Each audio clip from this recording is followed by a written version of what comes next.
Portraiture has never gone out of fashion.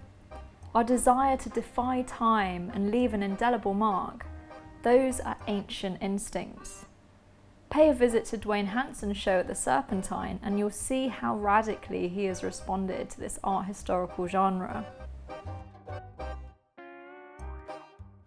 The American sculptor Duane Hanson passed away in '96, and this is the first London survey of his work for 18 years.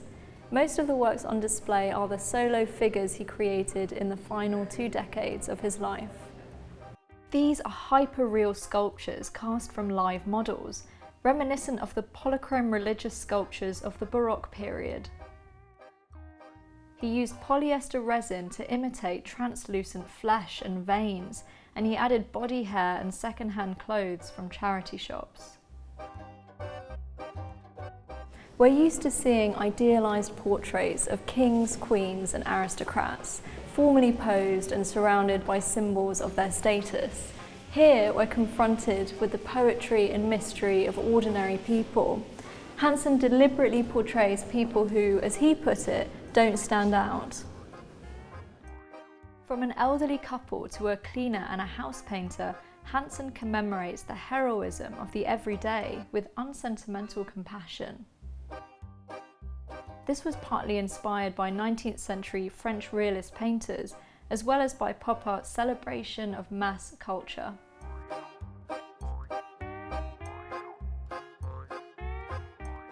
Hanson captures an unceremonious moment, extreme in its ordinariness. Each work conveys the authenticity of human life in all its fleetingness, far more than a posed portrait ever could. These uncanny characters inhabit our space, leading to some amusing responses from visitors who mistake them for real people. The only thing that really gives away their artifice are the possessions scattered around them, like old yellowing and frayed newspapers and magazines from 1979. There's something really haunting about these faded possessions. It adds a whole new layer of meaning to the figures.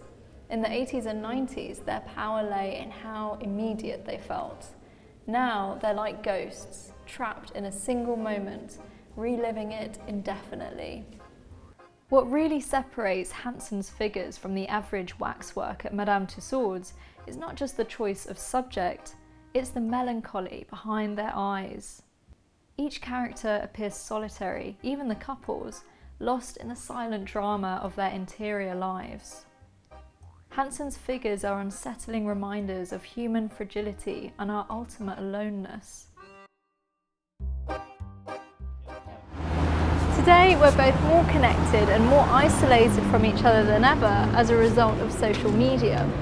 Richard Prince explores the Instagram jungle in his new show that subverts the self-portrait, or in this case, the selfie. Here, the subjects of the show have been randomly plucked from Instagram. Prince spent hours on his phone trawling through strangers' profiles on the social app, selecting selfies by screen grabbing them and then blowing them up as inkjet prints for the gallery walls. The salacious nature of some of these images begs the question, is this a voyeuristic violation of privacy or a creative free-for-all? Each selfie was carefully curated and performed by the subject, designed to be briefly viewed, commented upon, and then forgotten. Buried in the archive of their profiles, they would only ever be viewed again by the nosy and the stalkerish. There is nothing permanent or monumental about their existence. They appear and then disappear into the social media vacuum.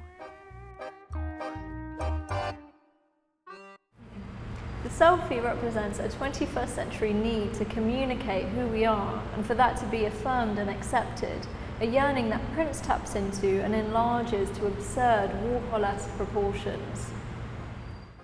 Underneath each selfie is a comment by Prince himself. Comments that often make no sense and sound like lines borrowed from an advert or TV show. They function as signatures and are simultaneously forms of intervention that alter the image's meaning and make it strange. Like Hanson, Prince removes portraiture from the realm of the elite. A print of the Queen on the floor on a smaller scale, and which visitors can take away for free, is a witty reference to this deliberate rejection. Both of these exhibitions raise interesting questions. How far should portraiture go in exposing someone's interior life? Hanson's figures are intensely private and lonely. Their reveries are intimate moments that have been interrupted and showcased for everyone to see. The print selfies show how people want to be seen and perceived in a disposable culture, and what happens when this is given permanence in a gallery space.